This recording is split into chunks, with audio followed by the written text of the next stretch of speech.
काम संभालने वर्सेस काम बिगाड़ने वाली बहुएं। हे भगवान, रागिनी बहू, तू मुझे ये बता दे कि आखिर तेरी दिक्कत क्या है। अरे इतने से कपड़े तुझे फैलाने को दिए थे, ये भी काम तूने बिगाड़ दिया। हर काम बस तूने खराब करना ही सीखा है। क्या हुआ माँ जी, क्या बात है? श्रुतिका बहू, देख देख, इस रागिनी को कपड़े डालने को बोला था और ये छत पर आते ही सारे कपड़े फेंक दिए। अब ये कपड़े सूखेंगे नहीं, दोबारा से धोए जाएंगे। क्या मुंह को नीचे करके खड़ी हो गई है? कामों को ढंग से करना सीख ले। अब तू कोई छोटी बच्ची नहीं, मेरे घर की बहू है। चलिए चलिए माँ जी, ज्यादा गुस्सा मत कीजिए। थोड़े से ही तो कपड़े हैं, एक बार में मशीन में धुल जाएंगे। मैं इन्हें धो लूंगी, आप चिंता मत कीजिए। श्रुतिका ने ऐसे बोलकर बात को संभाल लिया, जिसके बाद कमला छत से नीचे आ गई। श्रुतिका और रागिनी कमला की दो बहुएं थी, जिन दोनों के ही तौर तरीकों और रहन सहन में जमीन आसमान का अंतर था। श्रुतिका हर काम को बहुत ही संभाल कर करती थी, तो वहीं रागिनी सभी काम बिगाड़ देती थी। आज भी रागिनी ने धुले हुए सारे कपड़े छत पर फेंक दिए थे, जिससे उसको डांट पड़ी। रागिनी, उदास मत हो, मैं ये कपड़े दोबारा धो दूंगी। मैं सारे काम खराब कर देती हूँ भाभी, मुझे कुछ काम करना नहीं आता है। ऐसे क्यों सोच रही हो? चलो नीचे चलो, ये कपड़े मैं अभी धोकर सुखा दूंगी। श्रुतिका ऐसे बोलकर रागिनी को नीचे ले आई, जिसके बाद घर के सभी काम श्रुतिका ने ही निपटाए। ऐसे ही अगले दिन। वैसे भाभी, आज कौन कौन आ रहा है? मेरा मतलब बाबा के दोस्त तो आ ही रहे हैं, लेकिन उनके साथ कितने लोग हैं? पता नहीं, शायद 5 लोग आज खाने पर आ रहे हैं। बस अभी कुछ देर में वो लोग पहुंच ही जाएंगे। रागिनी, एक काम करो, जल्दी से आलू उबालने को रख दो। इतने आलू उबलेंगे, तब तक मैं पूरियों का आटा लगा लूंगी और फिर सब्जी बना दूंगी। श्रुतिका के बोलने पर रागिनी भी जल्दी से कामों में लगी और उसने आलूओं को धोकर प्रेशर कुकर में डालकर उन्हें गैस पर उबलने को रख दिया। रागिनी बहू, ओ रागिनी, जरा यहाँ तो आ। आई माँ जी। भाभी, मैंने आलू उबलने को रख दिए हैं। माँ जी मुझे बुला रही हैं, तो मैं वहाँ जा रही हूँ। ठीक है। रागिनी, तुमने आलू में पानी कितना डाला उबालने के लिए? भाभी, मैंने पानी नहीं डाला। हे भगवान, तुमने पानी नहीं डाला? सीटी तो बस आने ही वाली है। भागो रागिनी।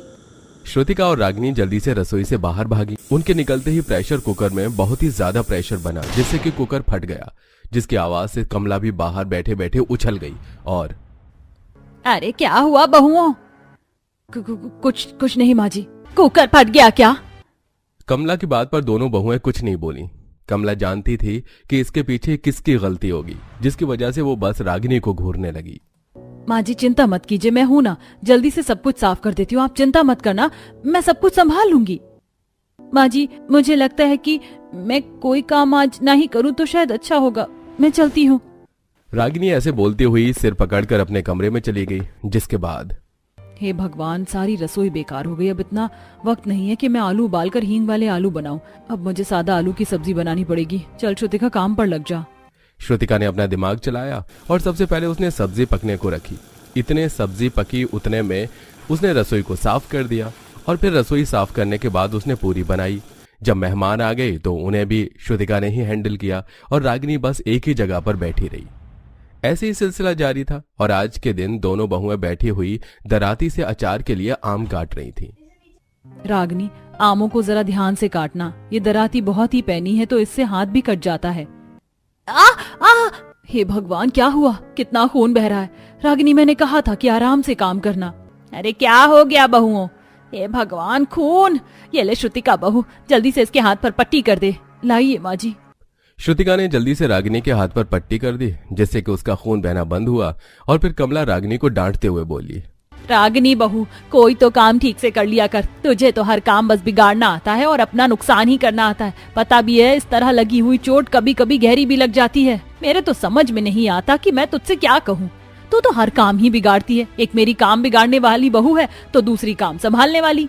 कमला ऐसे ही रागिनी को डांटने लगी, जिससे कि रागिनी को भी बुरा लगा, लेकिन वो कुछ नहीं बोली क्योंकि वो जानती थी कि गलती उसी की थी। ऐसे ही एक दिन। बहुओं, क्या ऐसे मंद मंद मुस्कुरा रही है? और अभी बाहर क्यों गई थी?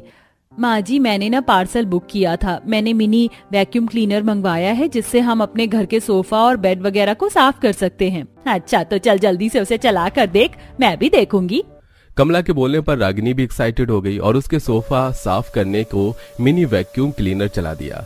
लेकिन वो उसकी पावर को सेट करना भूल गई, जिससे कि वैक्यूम क्लीनर अपनी पूरी पावर पर चला और उसने कूड़े करकट के साथ साथ सोफे की रुई को भी खींचना शुरू कर दिया। ये भगवान, ये क्या हो रहा है? माँ जी, ये तो हमारे पूरे सोफे को ही खा जाएगा। अरे बहू, ये क्या बवाल मंगा लिया है तूने? बंद कर इसको। अरे सत्यानाश, बंद करना, या जब तक कई हजार का नुकसान नहीं करवा देगी बंद नहीं करेगी। माँ जी, मेरे समझ में नहीं आ रहा कि मैं क्या करूं। रागिनी और कमला ऐसे ही डर ही रही थी कि तभी एकदम से मशीन बंद हो गई। बंद हो गया? क्या खराब हो गया ये बहू? खराब नहीं हुआ है माँ जी, मैंने इसे बंद कर दिया है, पीछे से इसका प्लग निकाल कर। श्रुतिका, मेरी बहू, तू हमेशा ही सही वक्त पर काम संभाल लेती है। माँ जी, सोफे की एक गद्दी तो गायब हो गई। तेरे तो पता नहीं काम ही कैसे हैं। तू तो बस मेरे घर का नुकसान ही करवाने पर लगी रहती है। मैं तो गिना भी नहीं सकती कि तूने आज तक क्या क्या बिगाड़ा है। माँ जी, ऐसे मत बोलिए ना, मैं जानबूझकर थोड़े ही काम खराब करती हूँ। बहू, मुझे तो तुझे देखकर हैरानी होती है, क्योंकि किसी भी घर की बहुएं तेरी तरह कामों को नहीं बिगाड़ती हैं। माँ जी, कोई बात नहीं, आप गुस्सा मत कीजिए। रागिनी, तुम भी थोड़ा ध्यान से काम किया करो, इतने काम बिगाड़ना अच्छा नहीं है। अपनी जेठानी और सास की बातें सुनकर बस रागिनी बेचारी यूं ही खड़ी रह गई। ऐसे ही कामों को बिगाड़ने और संभालने का सिलसिला रोजाना ही जारी था। ऐसे ही सब कुछ चल रहा था कि आज के दिन, श्रुतिका, आज तो मुझे तुम ब्रेकफास्ट में चाय की जगह ऑरेंज जूस दे दो। जी।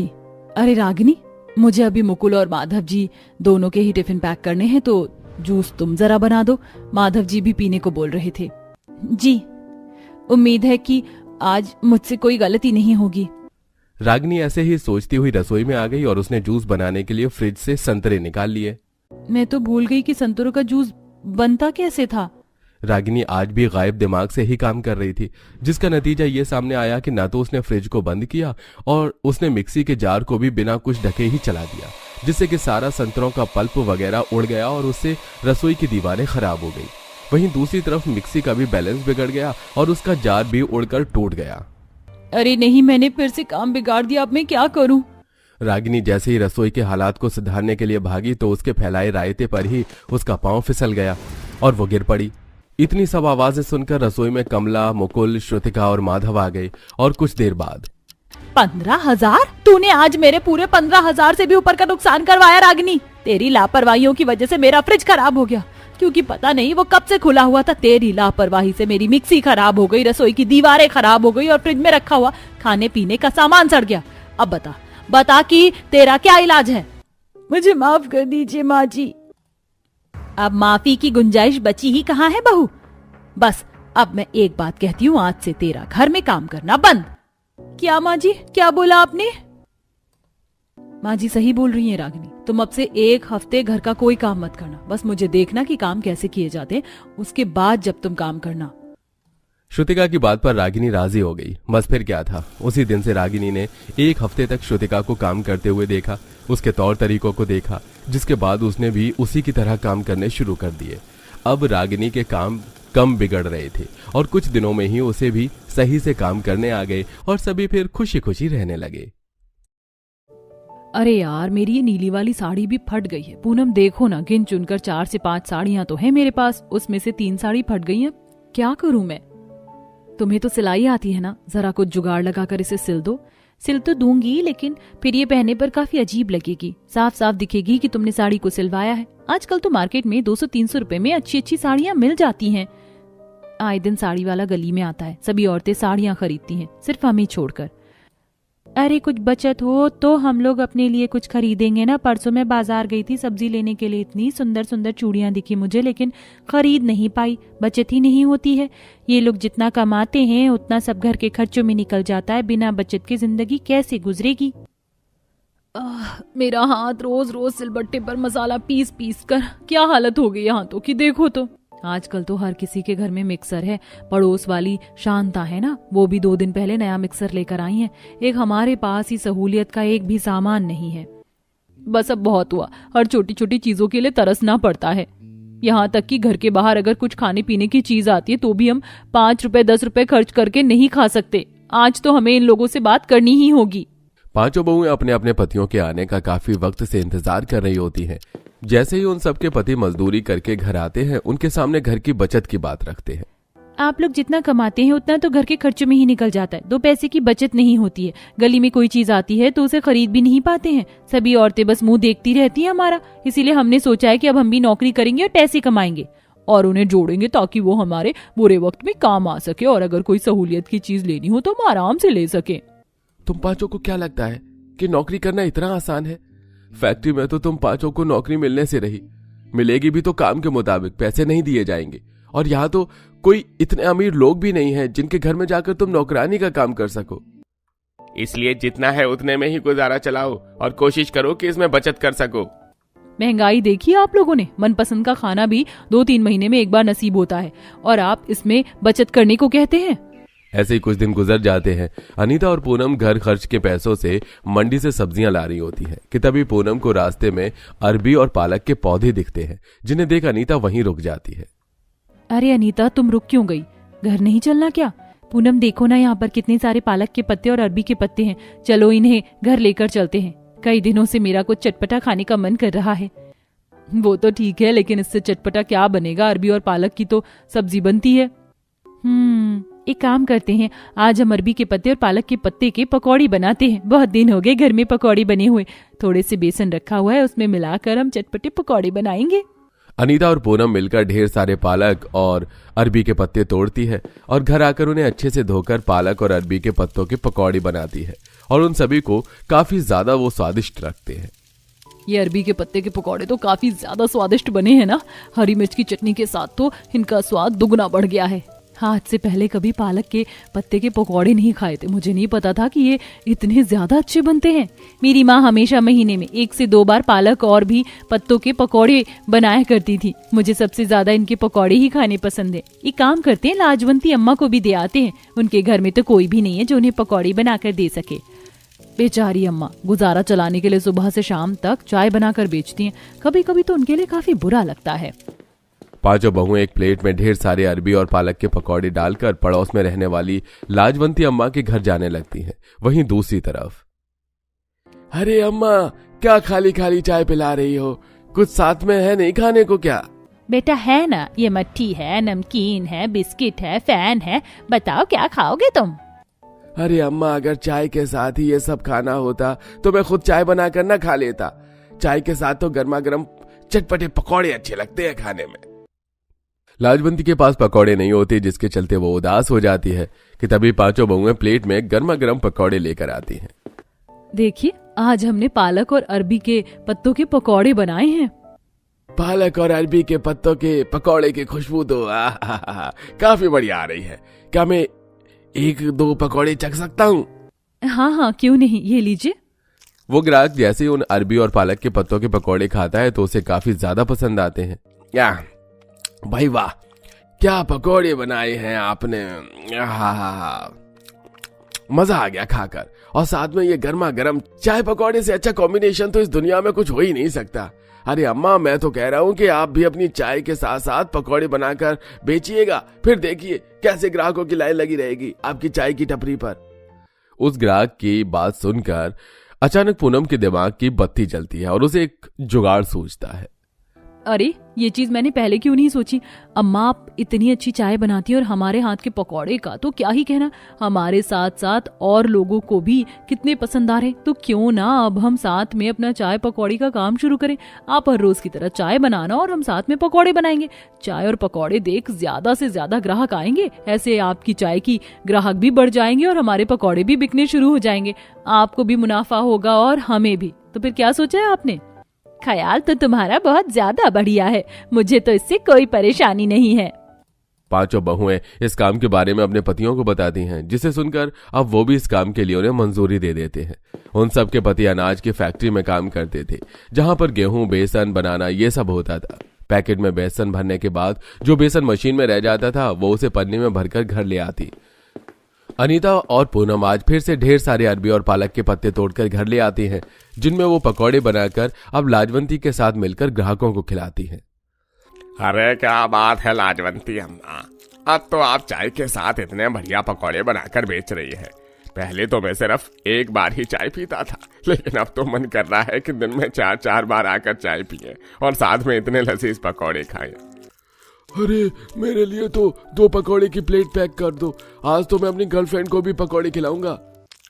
धीरे धीरे जैसे जैसे ग्राहक बढ़ रहे थे वैसे वैसे लाजवंती और उन पांचों बहुओं की कमाई भी बढ़ती जा रही थी। मैं तो कह रही हूँ क्या पालक और अरबी के पत्तों के साथ साथ हमें और तरह के पकौड़े बनाने चाहिए? हम काम करते हैं, हम मिर्ची, केले के पत्ते, बेसन, आलू, प्याज के पकौड़े भी बनाते हैं। जैसे जैसे पकौड़े की वैरायटी बढ़ेगी वैसे वैसे हमारे ग्राहक भी बढ़ते जाएंगे। पांचों बहुएं उन पकौड़ों को बेचकर जो पैसे कमाते हैं उनसे वो बाकी का सामान ले आते हैं और वो 7-8 तरह के पकौड़े बनाकर बेचती हैं और अब उनके पास धीरे धीरे काफी सारे पैसे भी जुड़ने लगते हैं। माला और आंचल आज बाजार से पकौड़े बनाने का सामान लेकर घर लौट रही होती हैं कि तभी वो रास्ते में देखती हैं कि ठेले वाला गुलाब और टमाटर के पकौड़े बना रहा है। इसको खाने के लिए लोगों की लंबी लाइन लगी हुई है। हे भगवान, गुलाब और टमाटर के पकौड़े! आजकल भी लोग क्या क्या खाने लगे हैं। एक काम करते हैं, हम भी इसे खाकर देखते हैं, अगर अच्छा लगा तो हम भी इसे बनाकर बेचेंगे। जब माला और आंचल गुलाब और टमाटर के पकौड़े खाते हैं तो उन्हें भी वो काफी ज्यादा स्वादिष्ट लगते हैं और अब माला गुलाब के खेत से ढेर सारे गुलाब तोड़ लाती है, वहीं आंचल भी टमाटर ले आती है और अब वो पांचों बहुएं 10 अलग अलग तरह के पकौड़े बनाकर बेचती हैं। प्याज, मिर्ची, धनिया, पालक और आलू के पकौड़े तो काफी खाए थे, लेकिन पहली बार गुलाब और टमाटर के पकौड़े खा रहा हूँ। कितने ज्यादा टेस्टी हैं ये और दिखने में भी कितने सुंदर दिख रहे हैं। जिनका मन ना भी हो तो वो भी उन्हें देखकर खा ले। अरे मुझे तो पकौड़े हमेशा से बारिश के मौसम में ही खाने पसंद है, लेकिन जब से उनके यहाँ के पकौड़े खाए हैं तब से अब तो मेरे फेवरेट खाने की लिस्ट में नंबर 1 पर हैं पकौड़े। लोगों की तारीफ सुनकर पांचों बहुएं काफी ज्यादा खुश थीं। जहां पांचों बहू की पकौड़ों की बिक्री दिन पर दिन बढ़ती जा रही थी, वहीं लाजवंती का भी काफी फायदा हो रहा था और पांचों बहुएं उन पैसों से अपनी सहूलियत का सारा सामान लाती हैं, चाहे वो मसाला पीसने के लिए मिक्सर हो या पहनने के लिए नई साड़ी। धीरे धीरे वो अपनी छोटी बड़ी जरूरत को बड़ी आसानी से पूरा करती हैं। अरे तुम पांचों ने तो कमाल कर दिया, जुगाड़ से इतनी अलग अलग तरह के पकौड़े बनाए और ग्राहकों को बेचे और अब देखो हमारे घर में भी सारी सहूलियत का सामान है। अभी तो हमें और मेहनत करनी है और ढेर सारे पकौड़े बेचने, ताकि हम सहूलियत का सामान लाने के लिए अच्छी खासी बचत भी कर सकें। जैसे जैसे दिन गुजरते हैं वैसे वैसे इन पांचों बहू ने अब काफी अच्छी बिक्री कर ली थी और अब उनसे अब काफी ज्यादा ग्राहक भी जुड़ चुके थे। अपनी जरूरत को पूरा करने के साथ साथ पांचों बहुओं ने सेविंग्स भी अच्छी खासी कर ली थी, जिससे अब उनकी माली हालत भी काफी ज्यादा अच्छी हो जाती है और अब वो इसी तरह जुगाड़ से अपने 10 अलग अलग तरह के बनाए हुए पकौड़े बेचने का काम जारी रखते हैं।